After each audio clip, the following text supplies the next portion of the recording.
El sonido metálico y oxidado de la campana se repitió, taladrando el silencio estéril del habitáculo. 12, luego 13, luego 14. Cada ding era una burla precisa a la lógica, un golpe seco que resonaba en la caja torácica de mi cordura, y supe, en el fondo helado de mi estómago, que no había un número límite. No existía un techo físico para la estructura, solo el gris infinito y el cálculo imposible que hacía que cada metro cuadrado fuese una réplica exacta de lo anterior. Esto era São Paulo, sí, pero no era el São Paulo que conocía. Esta era la versión cementicia y silenciosa de un purgatorio burocrático. Entré por obligación, por la miseria de un encargo banal que la ciudad, con su habitual indiferencia, me había lanzado. Una búsqueda de documentos antiguos, un rastro perdido en los archivos de alguna corporación extinta. Creí que solo buscaba el piso 20. La verdad es que busqué la salida, el final de la escalera, el último eslabón de esta cadena arquitectónica, y aún lo sigo buscando en cada pesadilla donde la luz artificial parpadea con una cadencia enfermiza. São Paulo, para quien no la ha vivido, es una ciudad de vértigo, de ruido perpetuo, de humedad sofocante que huele a café y a desesperación. Pero este edificio, este coloso anónimo que la gente llama el monolito de la avenida Ipiranga, era una anomalía.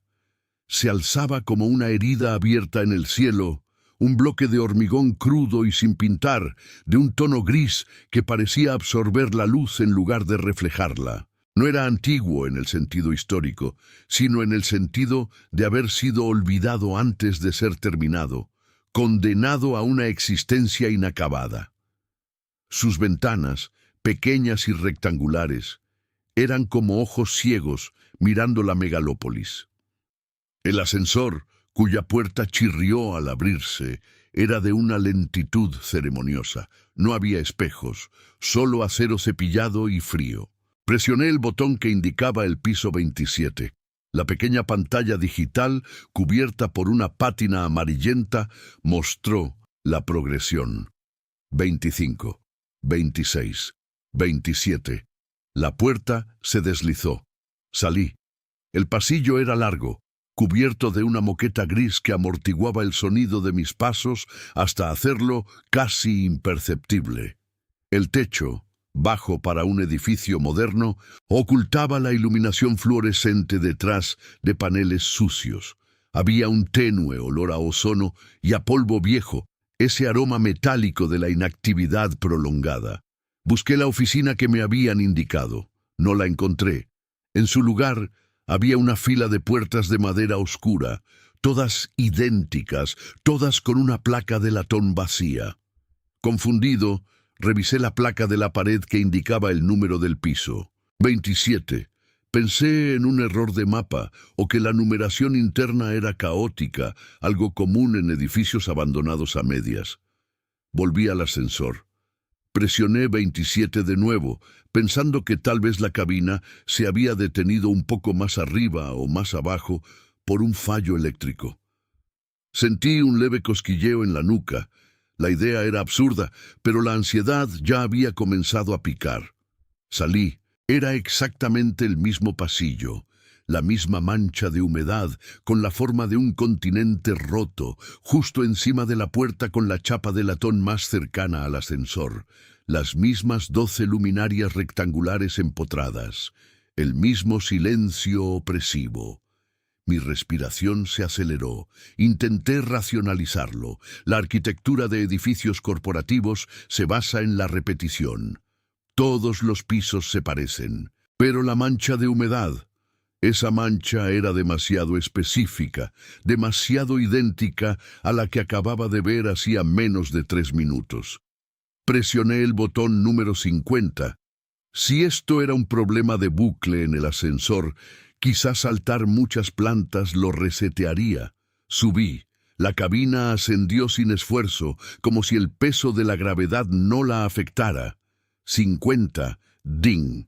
Salí. El pasillo era más largo que los anteriores, pero era inconfundible, la moqueta gris, el olor a ozono y allí, a unos 10 metros a la derecha, la mancha de humedad continental en el techo, justo sobre la puerta idéntica.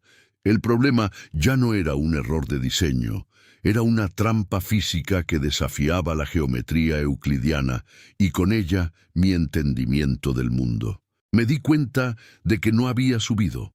Había caminado lateralmente a través de un espacio doblado, o peor aún, el edificio se estaba regenerando a mi alrededor, clonando la planta 27 con una perfección obsesiva.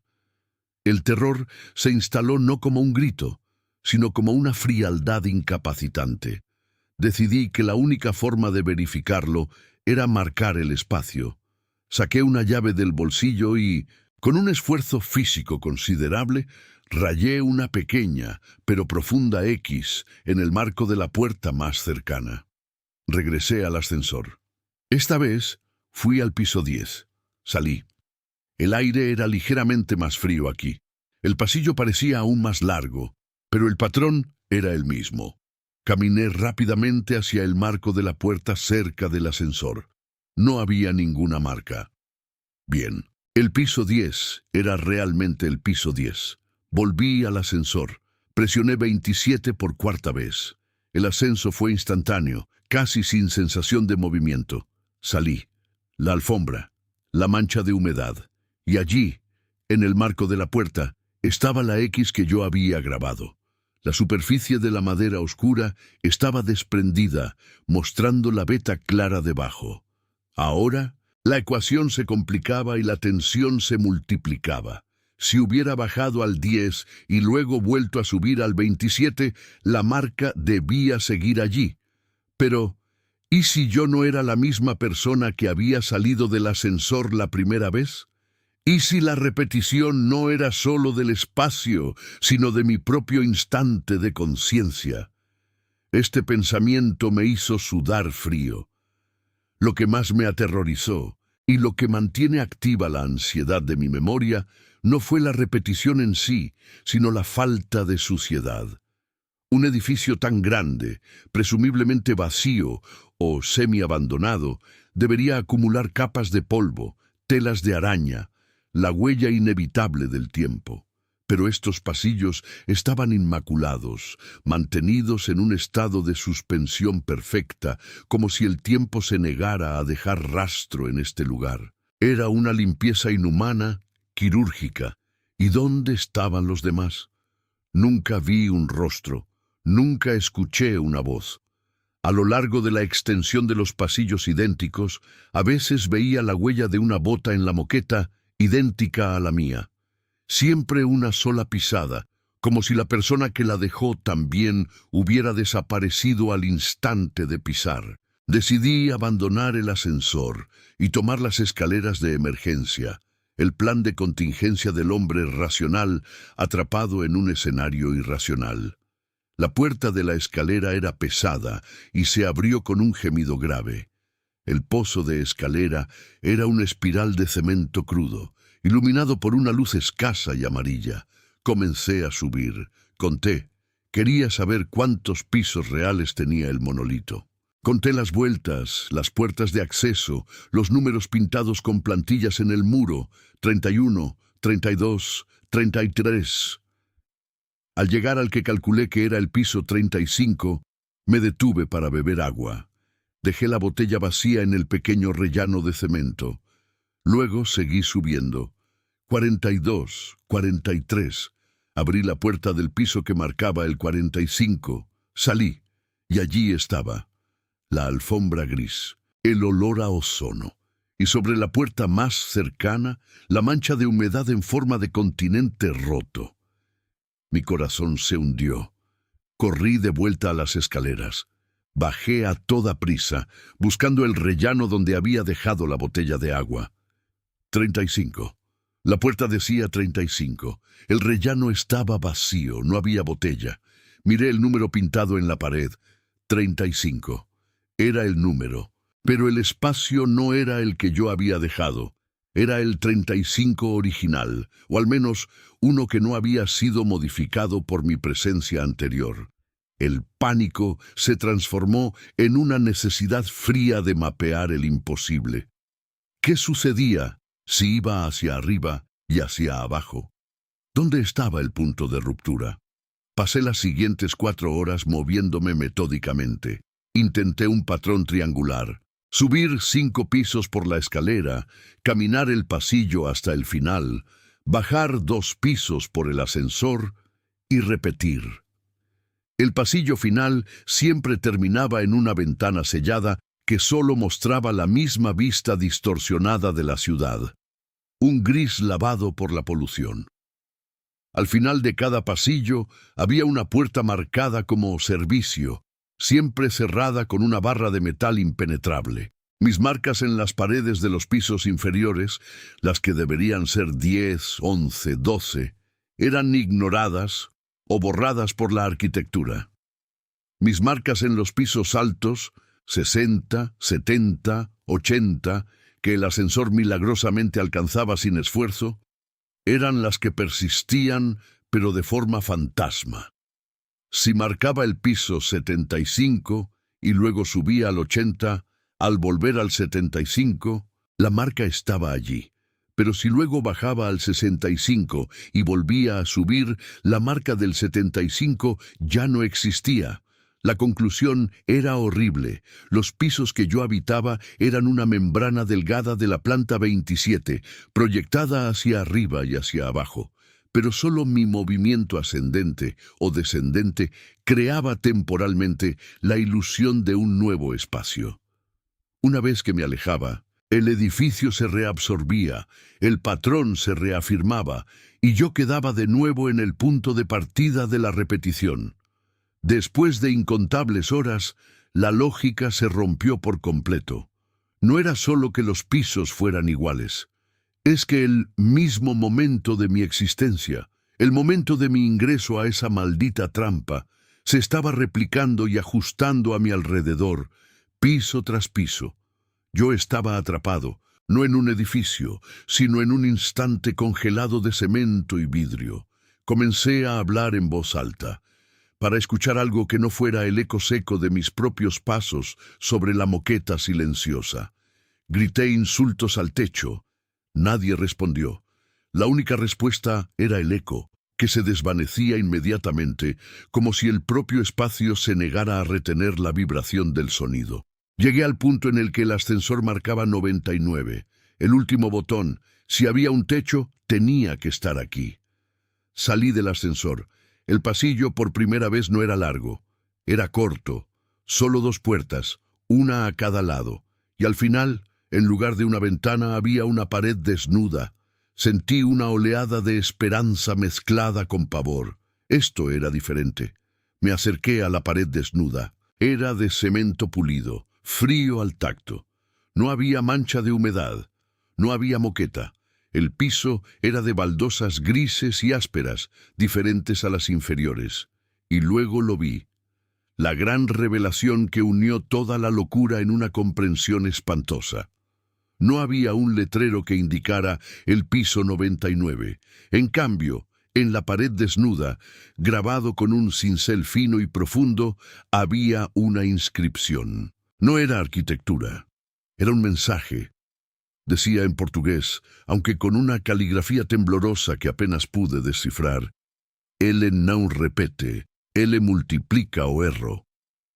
Él no repite, él multiplica el error. Debajo de esta frase había un pequeño objeto, una maceta de barro, redonda y simple, completamente seca y muerta. No era una planta, era solo tierra polvorienta, pero lo que me hizo temblar no fue la maceta, sino la tierra en sí. Era la misma tierra que había caído de mis botas esa mañana, la tierra rojiza de mi jardín, que solo yo conocía, la tierra que se había adherido a la suela de mi calzado antes de entrar al monolito. El edificio no estaba repitiendo un diseño genérico, estaba repitiendo mi experiencia, mi error de haber entrado, y usando mis propios rastros para crear la ilusión de infinitud. Yo no estaba subiendo pisos. Estaba atravesando planos secuenciales de mi propia conciencia atrapada. La maceta era el señuelo, la prueba de que el edificio me había analizado y me había dado un final personalizado, un clímax donde yo me enfrentaba a un rastro íntimo. Corrí de vuelta al ascensor. Presioné el botón L de lobby con una urgencia que me quemaba el pecho. El ascensor no se movió. La pantalla parpadeó en un bucle. 99, 99, 99. Intenté la escalera. La puerta del rellano estaba cerrada. No con la barra de metal, sino con un panel de cemento recién vertido. Estaba atrapado en el techo de mi propio infierno clonado. En un acto de desesperación primaria, golpeé la pared de la maceta. Quería romper el código, romper la ilusión. El puñetazo resonó como un disparo, y la pared cedió. No se rompió, sino que se deslizó hacia un lado con un susurro hidráulico que no debería existir en un edificio tan viejo. Reveló un pequeño cuarto de servicio, oscuro y con olor a humedad real. Y en el centro había una puerta de metal, una puerta vieja, oxidada, que sí parecía tener 100 años. La abrí sin pensar y salí. Salí al ruido de los claxones y el grito de los vendedores ambulantes. Salí al sol fuerte de Sao Paulo. Estaba de vuelta en la calle Ipiranga. Había escapado, pero la verdad es que no subimos. Solo nos movemos a través de una lámina sin grosor, y aunque pueda estar fuera ahora, parte de mi conciencia sigue mirando esa mancha de humedad continental en el techo, esperando que la puerta del elevador se abra por 15ª vez. Porque mi escape es solo otra fase de la repetición. La maceta, la tierra, el mensaje. Fue solo una salida programada. Lo que vino después fue el intento desesperado de cartografiar el imposible, de entender por qué el edificio me había dejado ir. El terror real empezó cuando me di cuenta de que el monolito no estaba vacío. Había otros, y esa es la historia que debe ser contada en la segunda parte. La diferencia, y esto fue lo que realmente despegó los cimientos de mi realidad, no era el número pintado con descuido en la puerta de acero, un 20 o un 42, un 100 o un simple 1, sino lo que emanaba de detrás de esa puerta. Los números eran un engaño burdo, una capa superficial de pintura que se caía a pedazos bajo el peso de una verdad más pesada, más corrosiva. Lo que hacía que cada piso fuera singularmente aterrador y a la vez irremediablemente idéntico era el sonido. Un ruido que al principio creí que era el crujir settling del hormigón, el murmullo constante de un monstruo estructural que se acomodaba en su sueño profundo y febril. Pero no era el edificio. Era lo que estaba dentro de las unidades idénticas, lo que habitaba la simetría perfecta de cada nivel. Y allí estaba yo, parado en el descansillo que, por la lectura de la placa de latón oxidada, juraría que era el piso 37, aunque mi reloj interno me gritaba que hacía 10 minutos había estado en ese mismo punto, observando exactamente la misma mancha de humedad en el techo falso. La humedad, sí, siempre la misma, con la forma inequívoca de un mapa continental olvidado, un charco petrificado en la losa de escayola. El aire, denso y viciado, olía a cobre y a polvo fino, como si alguien hubiera estado lijando metal en la oscuridad durante décadas. Era un olor de soledad química, un ambientador de olvido. El primer gancho que me había atrapado, la repetición visual de los pasillos infinitos, me parecía ahora un juego de niños comparado con el segundo gancho que me atravesaba el pecho, la repetición auditiva. Era un patrón, un ciclo de ruidos que se repetía con la precisión de un metrónomo roto, aunque ligeramente desfasado en cada nivel. En el supuesto piso 37, el sonido dominante era un raspar, un raspado metálico, bajo y paciente, como una uña muy larga y muy afilada, arrastrándose a través de una superficie de piedra pómez.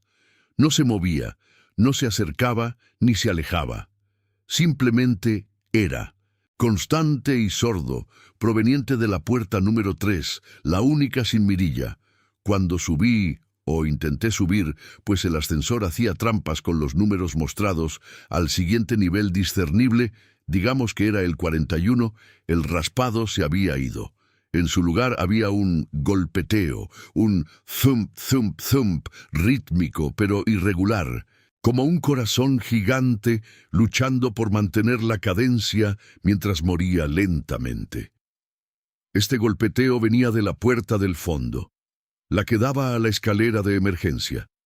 Una escalera que yo ya sabía que no llevaba a ninguna parte más que a la misma planta de donde uno había salido.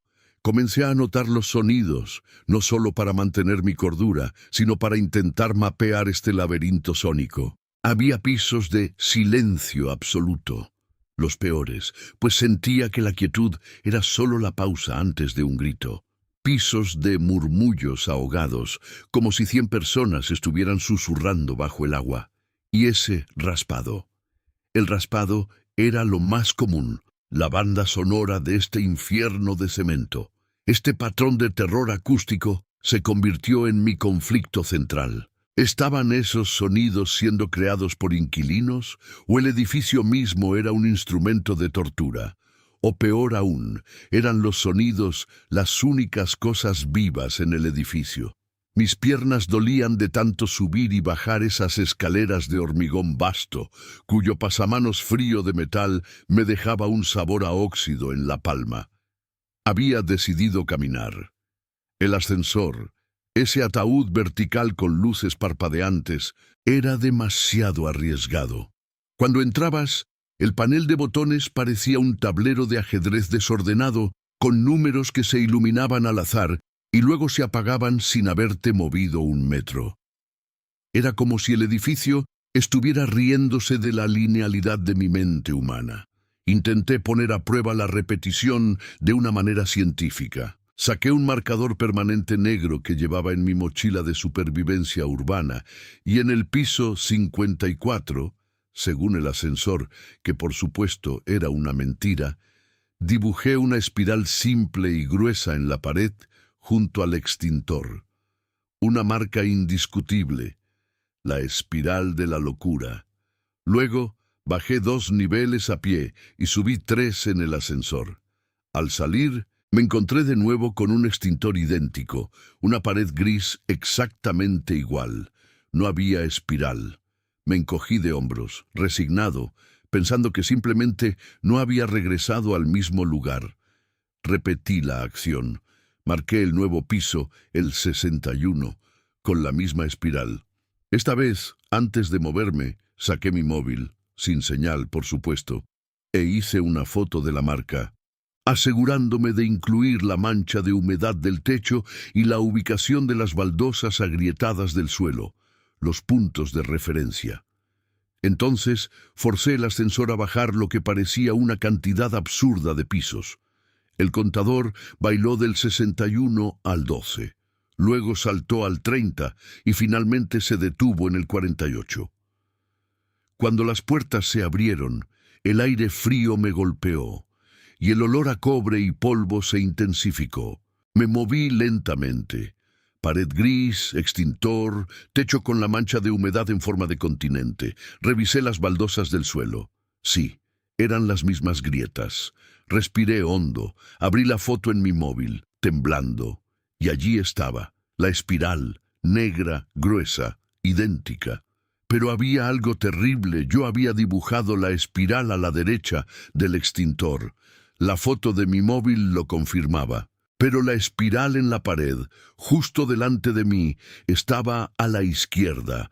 No era que el piso se repitiera, era que el piso se reflejaba, o más bien se reconfiguraba constantemente para mantener la ilusión de un número ascendente mientras te mantenía en el mismo eterno momento espacial. Fue en ese momento de terror cristalino que encontré al hombre. No era un residente. Los residentes, si existían, eran las fuentes silenciosas y ruidosas de las puertas, las entidades que generaban el raspado y el golpeteo. Este hombre estaba en el pasillo, sentado sobre una maleta pequeña, vieja y descosida, justo al lado de un carrito de limpieza oxidado. Llevaba un uniforme de conserje descolorido, casi blanco por el uso y la mugre. Su barba era larga, gris y descuidada, y sus ojos, hinchados y rojos, miraban a un punto fijo en la pared donde no había nada, ni mancha ni espiral, solo hormigón. «Disculpe», murmuré, sintiendo que había roto una regla sagrada del edificio al emitir un sonido humano. El hombre no se sobresaltó, no movió la cabeza. Sus labios, agrietados y secos, se movieron lentamente. Habló en un portugués tan lento y gutural que apenas podía entenderlo, mezclado con un dialecto de São Paulo que me era ajeno. «No es el mismo número, señor, es el mismo lugar. Siempre». Me acerqué, notando el temblor constante de sus manos. Estaba delgado hasta la enfermedad, encorvado bajo el peso de lo que fuera que él había visto o experimentado en esa mole de cemento. «¿Quién es usted?» «El encargado», pregunté, mi voz forzada a sonar más firme de lo que me sentía. Una risa seca como papel de lija salió de su garganta. «Eu sou o C, eu sou a sombra, eu sou o guardián do loop, soy C, soy la sombra, soy el guardián del loop, C, el guardián del loop», un título que me heló la sangre. Le pregunté qué significaban los números, le pregunté por qué las puertas eran idénticas, le pregunté por el raspado. C no me miró, pero su voz se hizo un poco más clara. Me contó que llevaba 40 años en el edificio, que él había sido el encargado de mantenimiento original, que había visto la construcción desde el primer camión de concreto hasta el último bloque de ventilación. El edificio, siseó, no se llama El Gris, se llama la Torre de la Repetición Operacional, y no fue construido para viviendas, sino para el olvido. Aquí fue donde la conversación con C se convirtió en la parte más aterradora de mi viaje. Me explicó que el proyecto, financiado por una entidad gubernamental oscura y sin nombre, quizás simplemente el concepto de burocracia absoluta de São Paulo, tenía un objetivo simple: crear un espacio que no pudiera ser mapeado por la mente humana, un lugar donde la memoria espacial se autodestruyera. Los ingenieros sabían que un edificio con un número finito de pisos podía ser memorizado, explicó C, gesticulando con dedos largos y huesudos hacia la nada. Así que diseñaron el núcleo central, el eje del ascensor y las escaleras, para hacer lo que llamaron un motor de realineación dimensional limitada. Según C, cada vez que uno usaba el ascensor o las escaleras, no estaba subiendo o bajando, estaba desplazándose lateralmente a un plano de existencia casi idéntico, que luego se realineaba con el anterior para mantener la ilusión de un avance vertical. La repetición de los pisos era el resultado de un motor estructural que, cada 7 minutos y 38 segundos exactos, hacía un ajuste imperceptible. ¿Y qué significa ese ajuste, C? Significa que el edificio borra cualquier anomalía que no sea el gris, borra la pintura, borra el polvo fuera de lugar, borra la espiral que usted dibujó a la izquierda o a la derecha. C finalmente me miró y sus ojos eran 2 cuencas de desesperación. Y lo peor, borra los sonidos que no pertenecen al ciclo. Le hablé del raspado constante. Él asintió. Ese es el sonido de los primeros, los que se quedaron atascados. No saben cómo salir, intentan salir por las paredes, raspan, gritan, pero el sonido se ahoga, se procesa y vuelve a sonar siempre igual, solo desplazado a otro piso idéntico. El terror se apoderó de mí, frío y punzante. Los inquilinos no eran personas, eran ecos de sufrimiento atrapados en ciclos de frustración sónica. ¿Y usted cómo sobrevive?, pregunté, notando que él sí mantenía su identidad. Yo soy el guardián del loop, repitió, casi como una oración. Mi trabajo era mantener la ilusión, limpiar los pasillos que se limpiarán de nuevo, arreglar las luces que parpadearán de nuevo. Mi función es la repetición consciente. Es mi maldición. No puedo irme porque el edificio me necesita para validar su propia mentira. Si yo saliera, el motor fallaría. O eso me dijeron. C. Sacó de su maleta descosida un objeto envuelto en un paño de limpieza sucio. Era un libro. No era un diario, sino un libro de registro de servicio. Tapa dura, verde oscuro, con la palabra registro, fases y sete, estampada en oro desvanecido. Esto es lo que me mantiene cuerdo, susurró. Los planos originales, lo que el edificio realmente es. Me pasó el libro. El olor a humedad y papel viejo era intenso. Abrí la primera página. La letra minúscula y mecanografiada era una jerga técnica incomprensible sobre geometría de inversión y entropía controlada. Pero en la fase cuarto encontré una sección que me hizo vomitar mentalmente. Protocolo de carga de contenido. El propósito de la repetición operacional es permitir la disolución controlada de la información no esencial a lo largo del eje Z. Las unidades habitacionales no están destinadas a albergar vida, sino a servir como cámaras de procesamiento para el estrés estructural. El sonido es el producto final. La clave estaba en una nota a pie de página, garabateada a mano con tinta roja descolorida que C debió haber añadido. Los sonidos son las almas de los que se pierden aquí. El raspado es la negación, el golpeteo es la desesperación, el silencio es la aceptación. Según el registro, el edificio no tenía límites físicos. La altura infinita era una ilusión generada por el constante realineamiento de los pasillos, un engaño que hacía que la mente de la víctima creyera que siempre estaba subiendo. ¿Entonces no hay arriba o abajo real?, pregunté, la voz quebrada. Se rió, la risa de papel de lija. Hay un arriba, un solo piso que no es gris. Esa fue la gran revelación. El edificio, esa torre gris e interminable, tenía un solo punto de fuga, una única anomalía que rompía el patrón. Se dijo que era el piso cero, el punto donde se encontraba la sala de máquinas del motor de realineación. ¿Y cómo llegó allí? Si los números mienten. El motor no solo realinea el espacio, realinea el tiempo. Cuando el edificio realiza el ajuste de 7 minutos y 38 segundos, durante una fracción de segundo, la repetición se rompe. El ascensor se convierte, por un momento fugaz, en un ascensor normal, solo por un momento.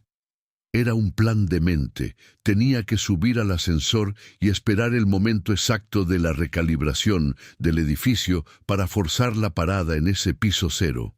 El problema era que, según el log de C, el piso cero no estaba arriba o abajo en el sentido físico, estaba en el centro de la máquina. Y la única manera de saber cuándo el ascensor se estaba comportando de forma normal era si lograba ver la luz real. El reenganche de mi terror fue inmediato. El edificio, diseñado para el olvido burocrático, ahora se revelaba como una prisión sónica donde las almas de los perdidos eran trituradas en ruido ambiental. Y yo, que había entrado buscando una historia, me había convertido en el próximo candidato para generar un nuevo patrón acústico. Tal vez un grito prolongado o el sonido de mi pluma raspando en papel hasta que se convirtiera en otro eco de desesperación. Antes de que pudiera preguntar más, el pasillo se sacudió con un temblor profundo, tan bajo que no era un sonido, sino una vibración que sentí en los huesos. El raspar del piso vecino se intensificó hasta convertirse en un chirrido de metal contra piedra. C se levantó de golpe, sus ojos fijos en la pared. El ajuste, viene el ajuste. 7 minutos y 38. Tengo que limpiar esto.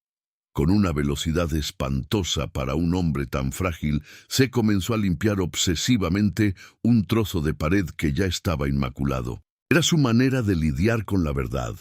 Yo me aferré al registro, mi única prueba física de la locura.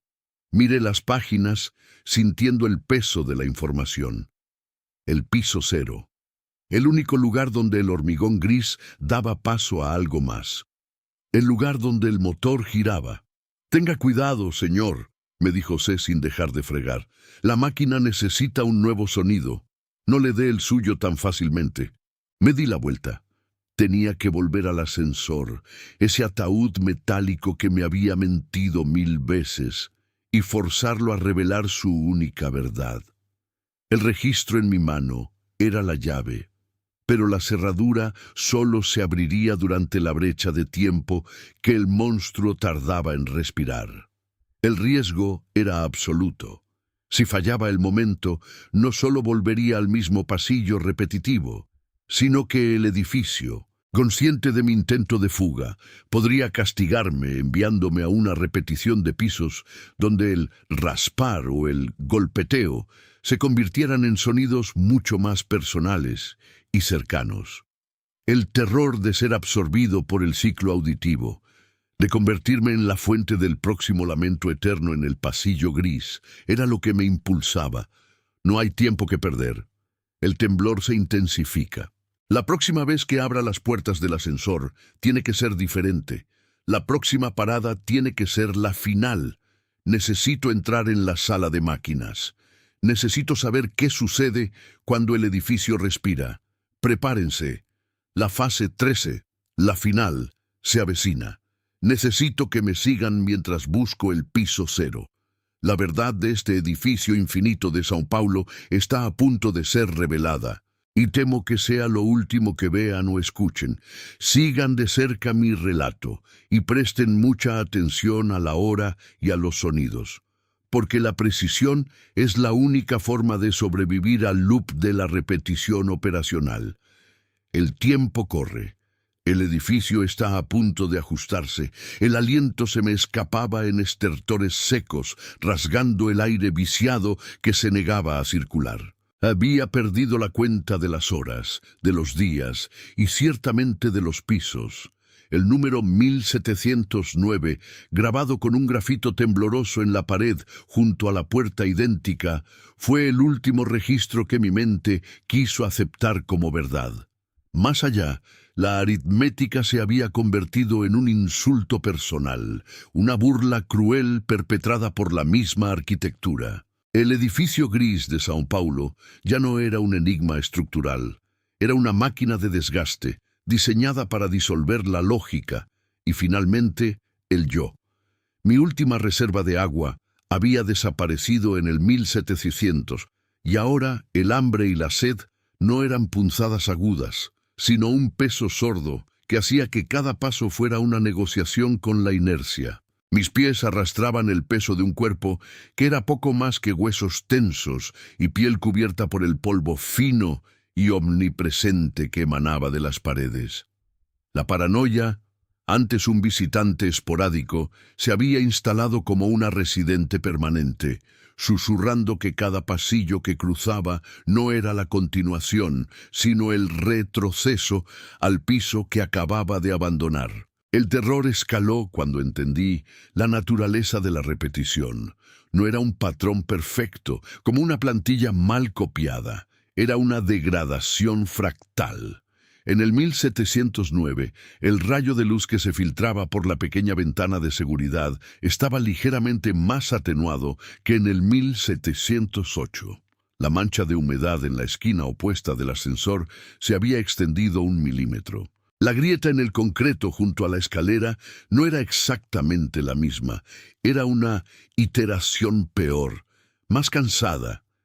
El edificio no estaba repitiéndose infinitamente, estaba muriendo infinitamente, y yo estaba atrapado en su agonía interminable.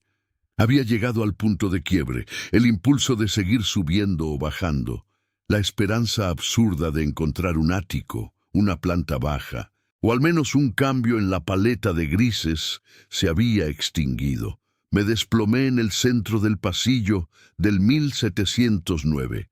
El piso frío y rugoso no ofrecía consuelo, solo el recordatorio de la solidez inmutable de mi prisión.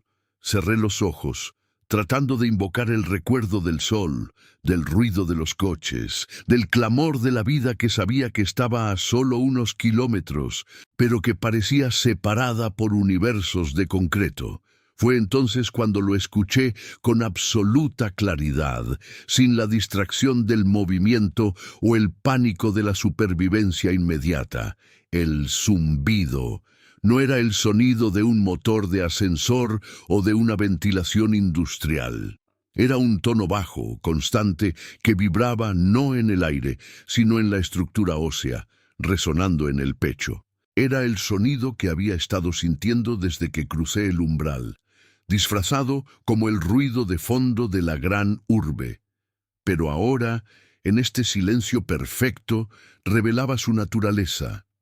Era la resonancia de un mecanismo, un motor orgánico o electrónico funcionando a perpetuidad, manteniendo la ilusión. Decidí que la salida no estaba en el movimiento vertical, sino en la perforación horizontal. Si el edificio era una máquina, debía tener un cableado, un tendón, una arteria que lo alimentara. Y si cada piso era idéntico, la falla o la fuente de energía debía estar replicada, accesible en cualquier nivel. Me arrastré hacia la pared más cercana, el concreto húmedo y frío. Utilicé mi única herramienta restante, una barra metálica oxidada que había arrancado de un armario de mantenimiento en algún piso lejano, el 900, el 1100. La golpeé contra el muro con la fuerza agotada de la desesperación. El sonido fue sordo y decepcionante. El muro era grueso, inexpugnable, pero no en todas partes. Recordé la debilidad constante, la caja de fusibles. Me dirigí al nicho donde se encontraba la caja de fusibles, siempre vacía, siempre sellada con una lámina de metal barata que nunca cerraba del todo. En este piso, el 1709, la lámina estaba combada hacia afuera, como si algo interno hubiera intentado empujarla. Con un grito ahogado de esfuerzo, clavé la barra en la junta haciendo palanca. El metal chilló, un sonido glorioso de resistencia que al menos no era el silencio. Hice palanca una y otra vez, desgarrando los tornillos oxidados de sus asientos de concreto. El panel se abrió con un estruendo metálico. No había fusibles, no había cables de cobre, no había electricidad. Lo que encontré detrás era un vacío, un hueco de unos 20 centímetros de profundidad que revelaba la estructura interna del muro, y allí, pulsando suavemente, estaba el corazón del zumbido. No era metal, ni hormigón, ni tubería. Era algo que parecía fibra óptica, pero con una textura orgánica, como nervios densos y grises entrelazados.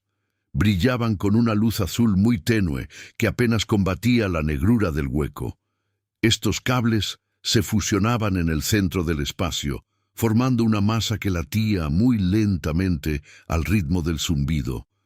Era tejido vivo, o algo que imitaba perfectamente la vida, encapsulado en la arquitectura. Al acercar la mano, sentí el pulso y con el pulso una oleada de frío que no era de temperatura, sino de vacío. Me incliné, empujando la cara en el hueco, queriendo ver de dónde venía esa monstruosidad. Los nervios grises se retorcían bajo mi mirada, y entonces lo vi. En la profundidad del hueco, donde el tejido se fundía con lo que parecía ser una viga de soporte, había una capa de material translúcido y oscuro. Era una ventana interna, un espejo unidireccional. Mi linterna, sostenida entre mis dientes, iluminó lo que había detrás de esa capa. No era la pared del edificio vecino, no era un pozo de ventilación. Era otro pasillo, idéntico. El mismo gris, el mismo número de piso, 1709. Grabado en grafito exactamente en el mismo lugar, la misma mancha de humedad. Pero en ese pasillo reflejado había una figura, encorvada y desaliñada, que estaba golpeando la caja de fusibles. Era yo. El terror se congeló en mis venas. No era un reflejo en un espejo común, porque la figura al otro lado no me miraba. Estaba absorta en su tarea, golpeando con desesperación la chapa. Yo estaba mirando a través del velo de la realidad de mi propio piso, hacia el pasillo de la iteración inmediatamente anterior, o quizás la posterior. El edificio no se repetía en el espacio, se repetía en el tiempo, o más horriblemente, se repetía en la conciencia. Comprendí la verdad del infinito gris. El edificio no era una estructura de concreto, era un aparato de filtración psíquica, un colador que tomaba las almas perdidas en la megalópolis, las almas consumidas por la rutina, el anonimato y el concreto, y las obligaba a revivir su desesperación hasta que no quedara nada más que el residuo. La repetición no era una falla, era el propósito. En ese momento, mi yo reflejado logró abrir la caja de fusibles en su lado. Se inclinó y vi sus ojos, llenos de la misma locura y agotamiento que sentía yo. Nuestros ojos se encontraron a través del tejido palpitante. No había un milisegundo de reconocimiento, no había un grito, simplemente el entendimiento mutuo. Mi otro yo, en su agonía, levantó la barra oxidada y, en lugar de intentar escapar, la dirigió hacia el centro del tejido orgánico que pulsaba entre nosotros. ¡No!, quise gritar, entendiendo la autodestrucción inminente, pero el grito se quedó atrapado. Cuando el metal desgarró las fibras biológicas, el zumbido se convirtió en un agudo chillido ensordecedor que hizo vibrar el aire, el hueso y la propia luz. El efecto no fue el esperado, el tejido no se apagó, se multiplicó. El hueco frente a mí se desgarró, no con fuego o humo, sino con una explosión de luz azul fría y punzante. Los nervios se expandieron como tentáculos a través del pasillo. El concreto alrededor del hueco se pulverizó instantáneamente, revelando que la pared no tenía la solidez que aparentaba. Era solo una fina cáscara gris sosteniendo la carne de la máquina, y con la ruptura total de la pared, la ilusión se desmoronó. Vi el edificio no como un conjunto de pisos, sino como una columna vertebral infinita, elevándose hacia una oscuridad sin estrellas. Y en esa columna, miles de aberturas, miles de nichos de fusibles idénticos, y en cada uno un yo, un individuo diferente, en diversas etapas de pánico, desesperación y revelación. Eran las almas filtradas de la ciudad, obligadas a recorrer el ciclo hasta que el gris las absorbiera por completo. El piso 1709, mi piso, se tambaleó. El techo, que había sido perfectamente horizontal, comenzó a curvarse hacia el centro como si fuera de goma. El aire se hizo espeso, cargado de ozono y el olor metálico de la desesperación. Mi yo reflejado, ahora visible casi por completo, estaba siendo absorbido por el techo que se cerraba sobre él. Su cuerpo se estiraba, el concreto y la carne fusionándose. Antes de que desapareciera, su boca se abrió en un silencio final y desgarrador, y pude leer la palabra que no pronunció: vacío. La estructura del edificio gris no era arquitectura, era una membrana entre dimensiones, y yo, por mi desesperada búsqueda de un escape o de una explicación, la había roto. El clímax no fue una explosión violenta de fuego, sino una implosión silenciosa de la realidad. El zumbido cesó, reemplazado por un estruendo interno, como miles de páginas siendo arrancadas. Cuando el piso se estabilizó de nuevo, ya no estaba en el 1709, o tal vez sí. La caja de fusibles estaba intacta, sellada, sin la barra oxidada que ahora estaba inexplicablemente de nuevo en mi mano. La mancha de humedad había retrocedido ligeramente. Había sido forzado a la siguiente, o anterior, iteración del loop, pero con el recuerdo intacto de lo que había visto, la verdad del vacío, la función del edificio. El edificio me había reparado, me había reintegrado al ciclo, pero ahora el conocimiento era una carga mucho más pesada que la sed. Miré la puerta frente a mí, la puerta a la que me había negado a entrar, temiendo que me llevara a otro pasillo idéntico. Ahora sabía que entrar en el apartamento 1709 o cualquier otro no me llevaría a una sala de estar, sino a otro nodo de la máquina, a otra perspectiva del horror cíclico. El infinito no era vertical, era holístico. Me levanté, sintiendo un agotamiento que trascendía lo físico.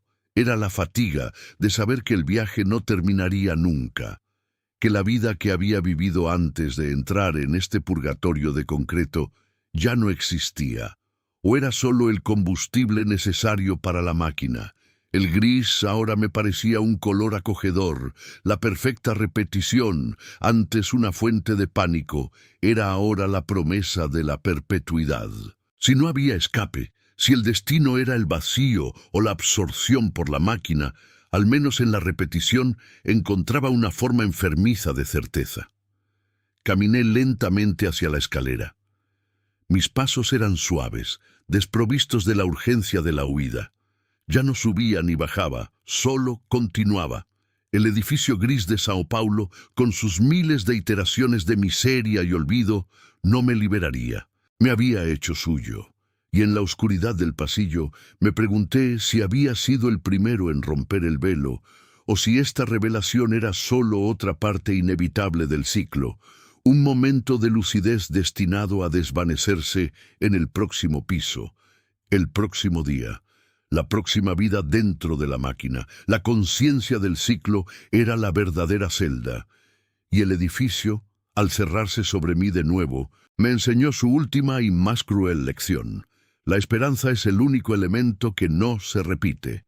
Si alguna vez te encuentras en Sao Paulo y la neblina de la tarde te oculta un edificio alto, de concreto desnudo, sin ventanas en la base y sin sonido, un edificio que parece haber sido olvidado por el tiempo y el color, no te acerques, no busques la entrada, no dejes que la curiosidad te gane. Si ves las escaleras, si sientes la irresistible tentación de subir solo un piso para ver el panorama, recuerda mis palabras, recuerda el zumbido, porque una vez que entras, el gris se vuelve la única constante y el infinito tu único horizonte. Y el edificio nunca te dejará ir, simplemente te reintegrará a la rutina eterna. Sigue caminando, no mires atrás. La ciudad tiene trampas peores que la propia muerte, y yo, aquí, en el 1709, o quizás el 1800, o tal vez el 1, solo puedo esperar la próxima iteración del vacío.